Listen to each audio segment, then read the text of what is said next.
Muy bien, hermanos, y ahora tengo el privilegio de predicar la palabra de Dios.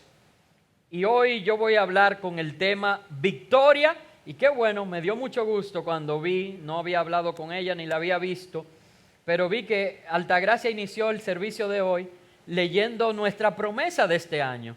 Dios nos habló de que este sería un año de victoria, y sí que lo ha sido un año de victoria para nosotros. Hemos tenido batallas, pero hemos visto la victoria. Y estando a mitad de año, creo que es un momento propicio para hablar de victoria de nuevo.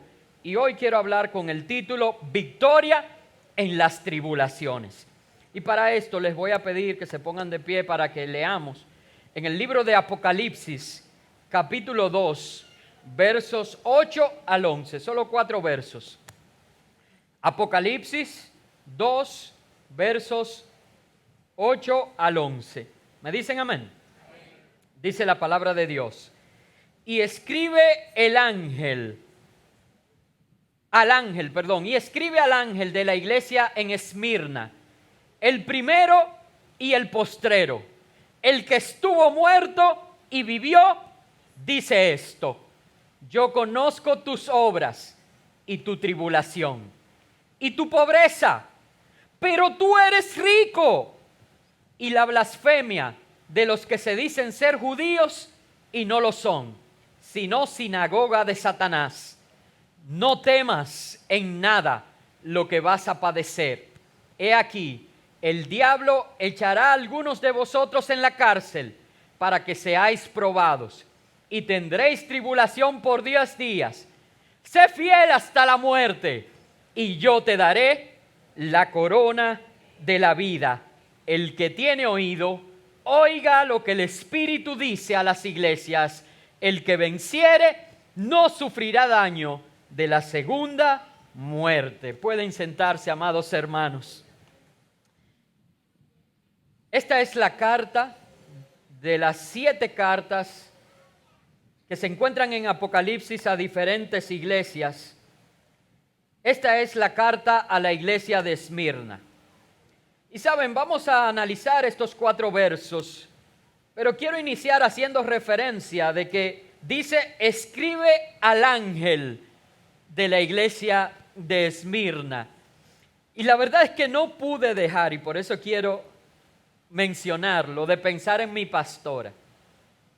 Porque mi pastora, como apóstol del ministerio, y siempre que se va a referir a uno de los pastores titulares de las diferentes iglesias del ministerio, se refiere a esos pastores como el ángel de esa iglesia.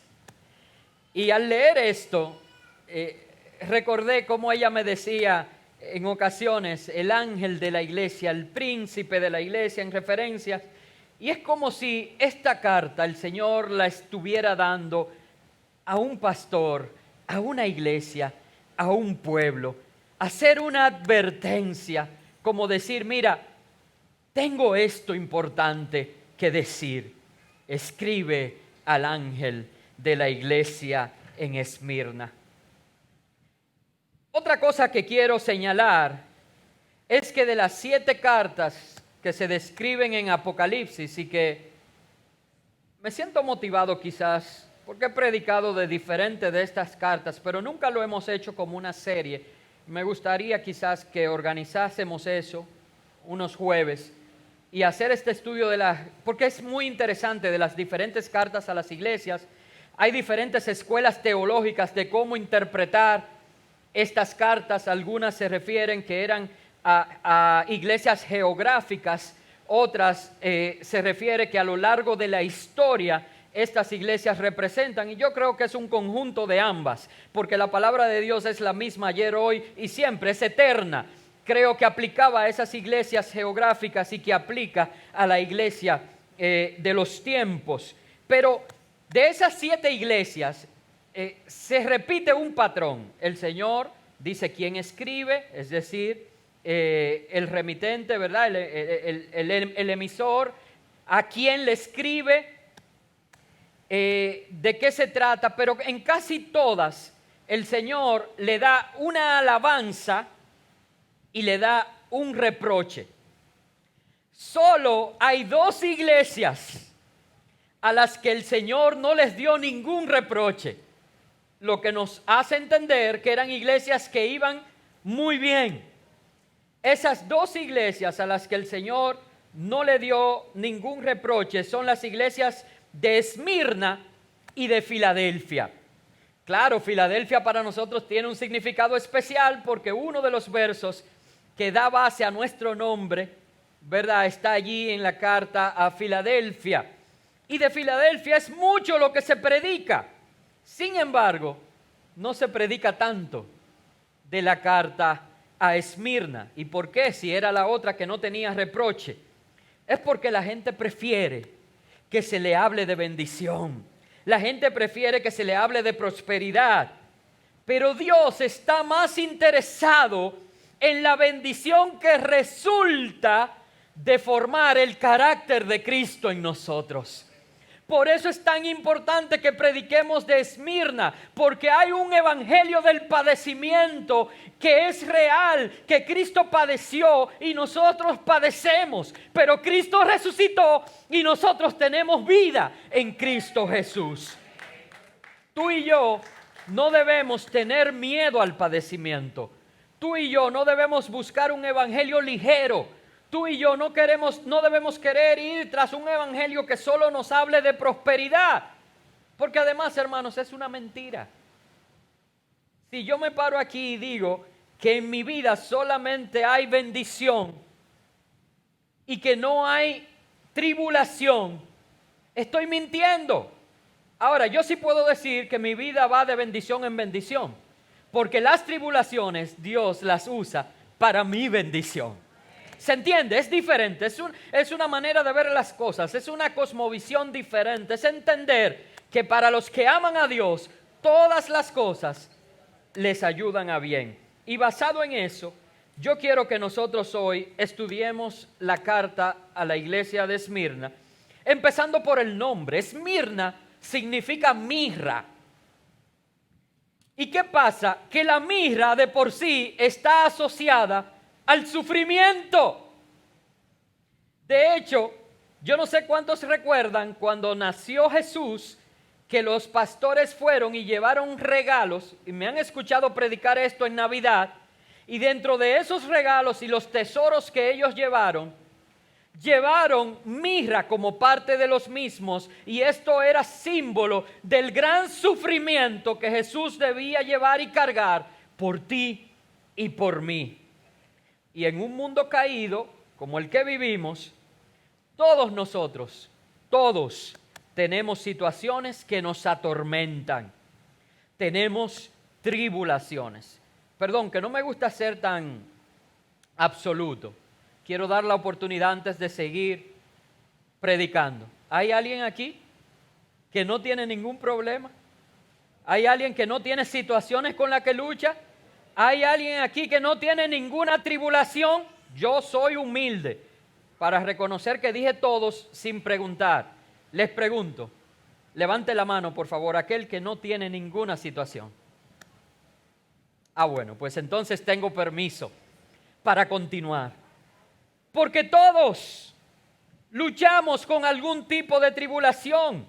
Miren, aún aquellos que tienen todo lo material que uno desearía, luchan con situaciones emocionales o luchan con situaciones de salud. Pero ¿qué tal aquel que tiene una salud maravillosa? Pero entonces lucha con falta de finanzas, por ejemplo, con deudas o falta de oportunidades. Gente súper bien preparada y no consigue trabajo. Siempre tenemos alguna situación que trata de robarnos la paz. Todos luchamos con algo. Y saben, si aquí todos tenemos situaciones de sufrimiento, bueno, yo pudiera decir que Puerta Abierta es, en cierto modo, una Esmirna. Si todos podemos estar de acuerdo en esto, entonces este mensaje es para ti. Hay palabras de esperanza para ti. Por eso al leer esta carta, quiero compartir contigo varias enseñanzas que marcaron mi vida y que quiero hoy dejarlas en tu corazón. Y la primera enseñanza que quiero dejar para que atesores en tu vida es saber quién te escribe esta carta hoy. Pero más que saber quién te escribe esta carta, es saber que quien escribe esta carta entiende tu situación, entiende tu dolor. El primer punto es, Él estuvo muerto y vivió. Así inicia. Dice, escribe al ángel de la iglesia de Esmirna, el primero y el postrero, el que estuvo muerto y vivió, dice esto. Él estuvo muerto y vivió. Él es varón de dolores. Él es experimentado en quebrantos. Él conoce tu situación. Yo no sé cómo te hace sentir eso, Helen. Yo no sé cómo te hace sentir eso, Manuel. Yo no sé cómo te hace sentir eso, Kelvin. Que lo que sientes, Jesús lo sintió. Jesús sabe cómo se siente eso. Él se sintió igual. Aún lo peor que puede pasarnos a nosotros, la muerte, no pudo detenerlo. Él es quien vivió después de la muerte. Él es el autor de la vida y Él es quien sostiene la tuya. Número uno, Él estuvo muerto y vivió. No hay situación que se le escape. Él conoce tu situación. Él está al tanto. Él es quien pesa las intenciones del corazón. Él conoce cómo te sientes. Él sabe cuál es tu necesidad, aún antes que tú pidas por esa necesidad. Número uno, Él estuvo muerto y vivió. Otra enseñanza que quiero dejarte de estos versos que leímos aquí en Apocalipsis, y creo que es la verdad central de los 4 puntos que voy a compartir con ustedes esta mañana. Creo que este punto número 2 encierra la verdad central de lo que quiero enseñar. Este punto número 2 es que las cosas no son como se ven, sino como Dios las ve.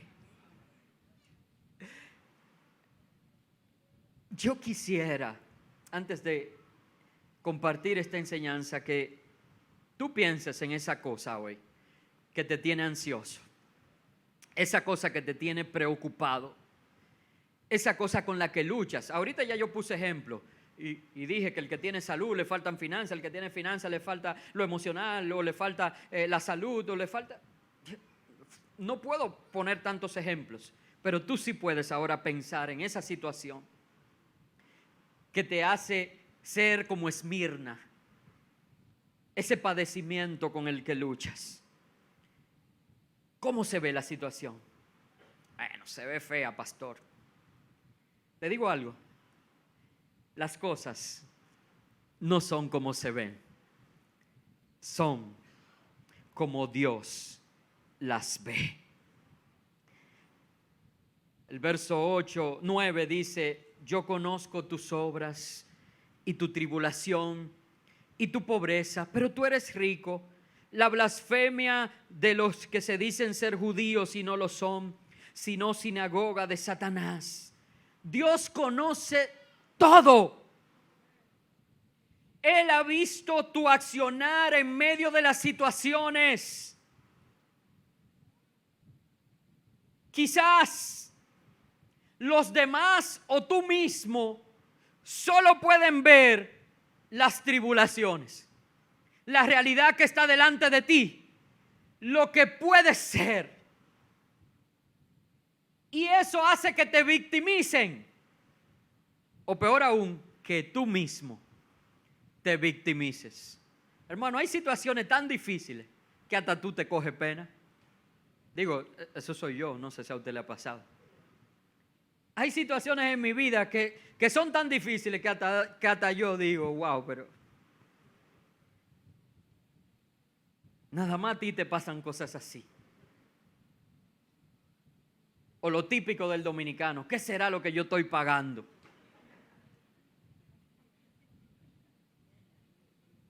Es posible que solo puedas ver las tribulaciones y que los otros te victimicen o que tú mismo te victimices. Sin embargo, ¿sabes lo que Dios ve? En ese momento Dios ve una oportunidad de glorificar su nombre de manera milagrosa en tu vida. Hermano, digo esto y mis ojos se llenan de lágrimas. Porque en cada situación adversa, en cada situación difícil, en cada situación que me atormenta, en la que yo veo se acabó todo para mí, Dios se alegra y dice: qué oportunidad maravillosa de yo obrar de forma milagrosa en la vida de mi hijo y glorificarme. Por eso es que Él te mira. Por eso es que Él te dice: mira, yo he visto tu pobreza. Pero pone un paréntesis y dice: pero tú eres rico. ¿Por qué me tienes a mí y yo soy todo lo que necesitas? Mira, pareciera que Dios mismo viene a verte a ti como víctima. Ay, sí, yo he visto tu pobreza. Pero Dios lo que está diciendo es, en ese momento es que te acuerdas que tienes a un Dios rico. Y por eso puedo decirte que eres rico. Hermanos, hay bendiciones que no se entienden, que no las visualizamos como tal, sino es en medio de grandes situaciones que la vemos como victorias. Hay cosas del día a día que usted y yo damos por sentado y que solamente en medio de situaciones difíciles la vemos como victorias. Y me sentí tan tentado en mi bosquejo a poner, hay pequeñas victorias. Y lo borré. Si le muestro mi bosquejo, lo puse en rojo aquí. Me vi tan tentado a poner pequeñas victorias. Porque saben, no hay victorias pequeñas. Cuando estás en una situación difícil, cualquier cosa que parece pequeña se ve como una gran victoria. Que quizás tú no lo aprecias. Es más, que quizás te desagrada. Pero que en un momento, en medio de una situación difícil, se ven como una gran victoria. Le pongo un ejemplo. Cuando a alguien lo acaban de operar y va al baño. Yo no sé, pero yo oigo a todo el mundo celebrando. ¡Ay, ya fue al baño! Y dígame cuándo fue la última vez que desde aquí, desde el altar, yo dije: celebremos la victoria que Rommel fue al baño. No, de verdad que Rommel hasta se podría sentir ofendido conmigo. Pastor, y yo creía que nadie me había visto y usted me puso en evidencia. Sin embargo, ¿a usted no le ha tocado eso? Una gente, una cirugía mayor, y entonces se dice que no ha podido ir al baño, que no esto, y cuando después fue al baño, una gran victoria. Pero ¿por qué uso algo tan trivial? Porque quiero que aprendamos a apreciar lo que Dios hace en nuestras vidas. Y que ahora entonces pensemos en cosas que para nosotros son más relevantes.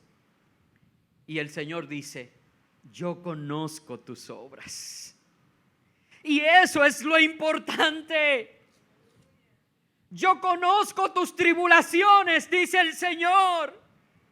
Y eso es lo que importa. Aún yo he visto a aquellos que tienen doble cara, que dicen ser una cosa que no son. Y que se dejan usar por el enemigo para hacerte daño. El Señor te dice: yo lo conozco. Yo sé cómo te duele. Yo también sufrí eso. Yo conozco tu pobreza. Pero ¿sabes qué? Tú eres rico porque me tienes a mí.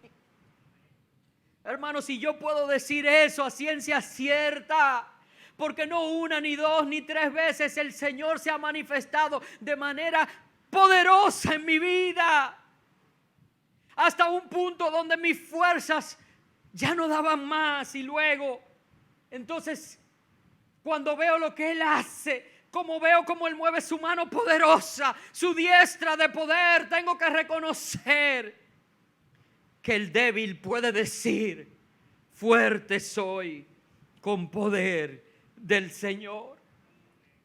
Y eso pasa en lo emocional, eso pasa en términos de salud. ¿Cuántos testimonios de personas que, habiendo tenido un diagnóstico médico que dice no se puede hacer nada más, cuando las fuerzas terminan, cuando decimos: mira, somos pobres, puedo tener todo el dinero del mundo y esta situación de salud ya? Y el Señor dice: ¿sabes qué? Conozco tu pobreza, pero tú eres rico porque me tiene a mí. Y yo puedo cambiar ese diagnóstico. Y yo puedo cambiar esa situación. Cosas relacionadas a las relaciones. Cosas relacionadas a las finanzas. Hermanos, en este año nosotros teníamos un proyecto, un plan de visitar a nuestra hija para su graduación. Pero la verdad es que cuando yo calculé todo, cuando vi la realidad del costo de todo, yo le dije a ella: no podré estar. Y eso era un golpe duro para nosotros, porque ella tiene que todavía quedarse unos 6 meses más completando el trabajo final del máster y haciendo la práctica y todo más. Y yo con dolor, y hermanos, eso a mí me hizo sentir el hombre más pobre del mundo. Porque dije: ¿cómo es posible que yo no pueda estar allí?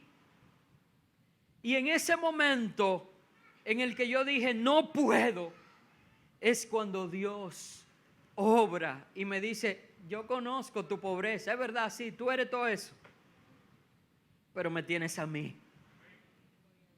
Y Dios toca el corazón de gente, y gente que es capaz de decir que son caros los pasajes: hey, hombre, toma, mira, aquí están, compra los pasajes.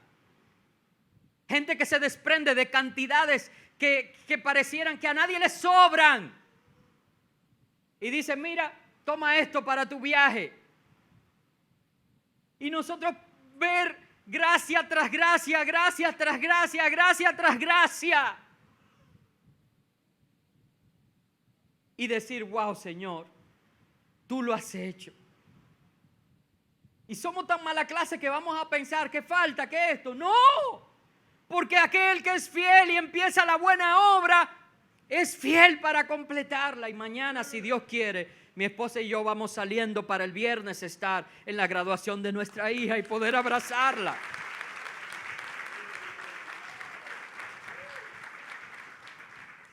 Y yo no puedo. Pero el Señor me dijo: yo conozco tu pobreza, pero tú eres rico. Hermanos, si saben, hace un tiempo alguien que tiene recursos económicos, que tienen buenos trabajos, ¿no?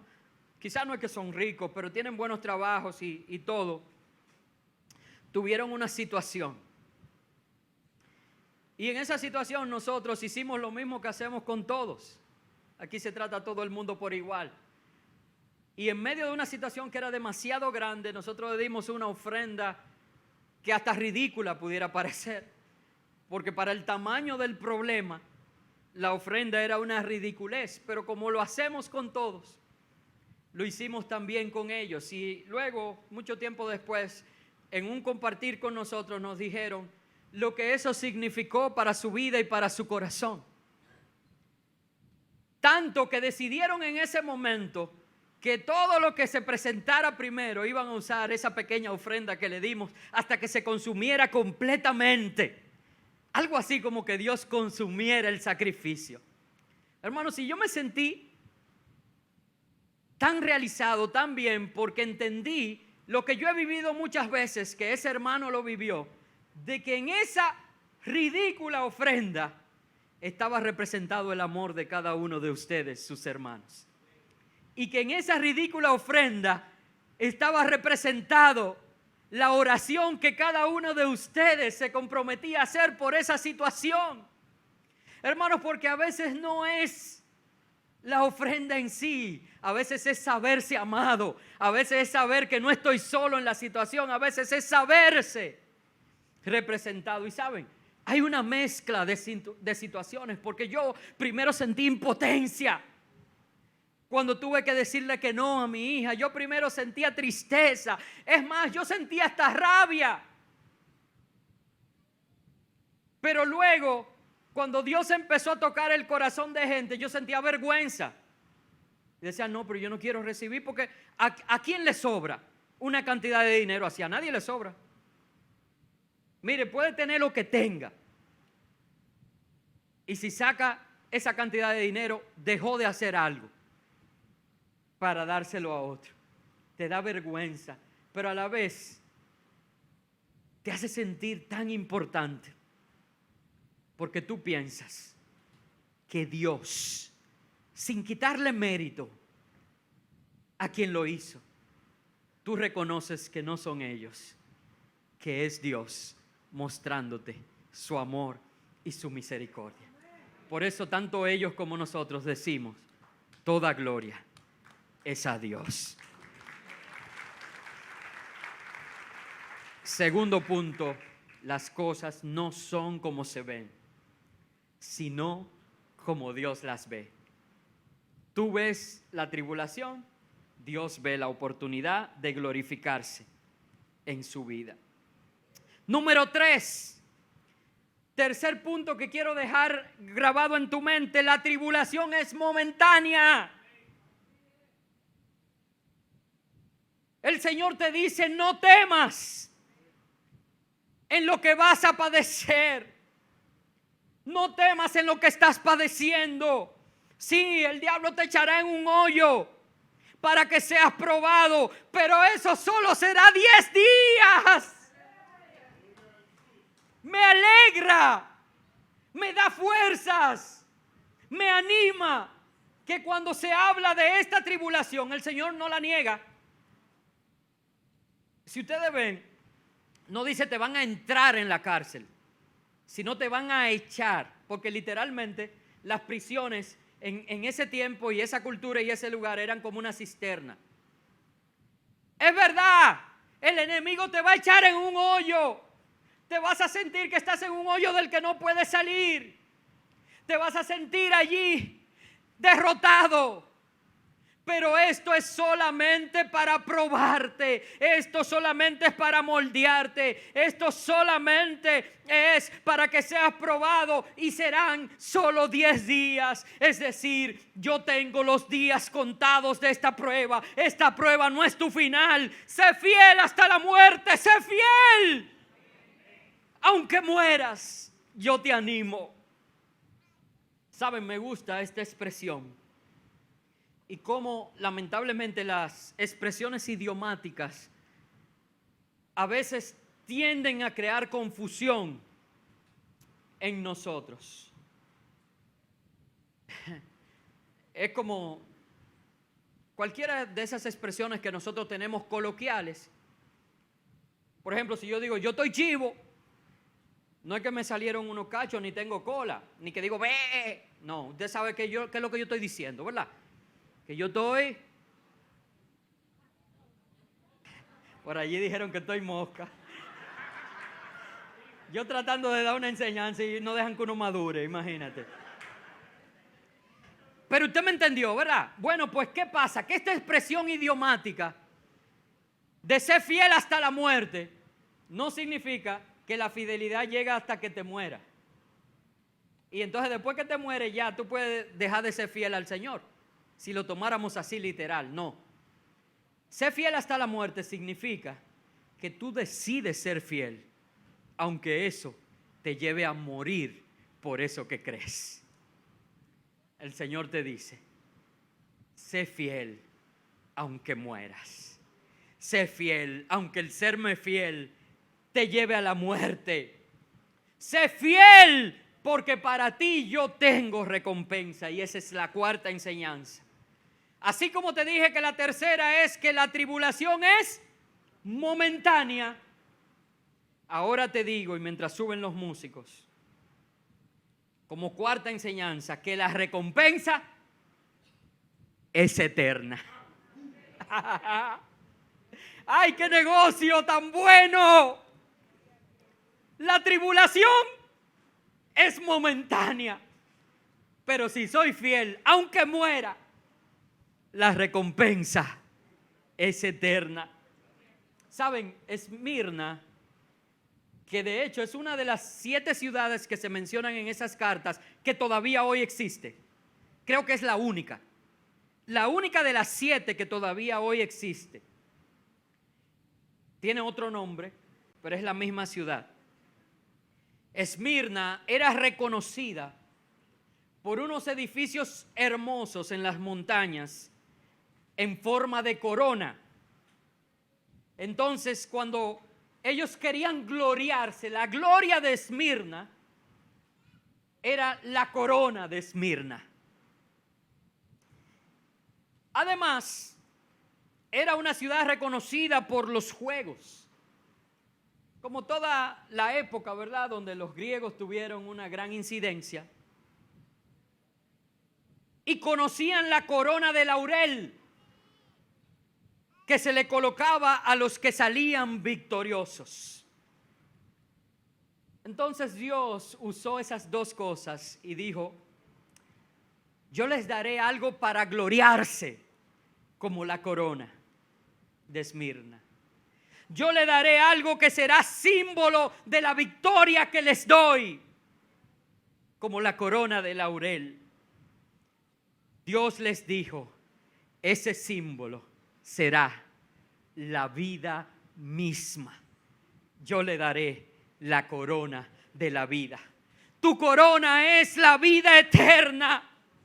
Saber que la segunda muerte no te dañará, porque yo, el Señor, el autor de la vida, te he recompensado eternamente con vida y vida en abundancia. Cuarto punto: la recompensa es eterna. La recompensa es vida eterna.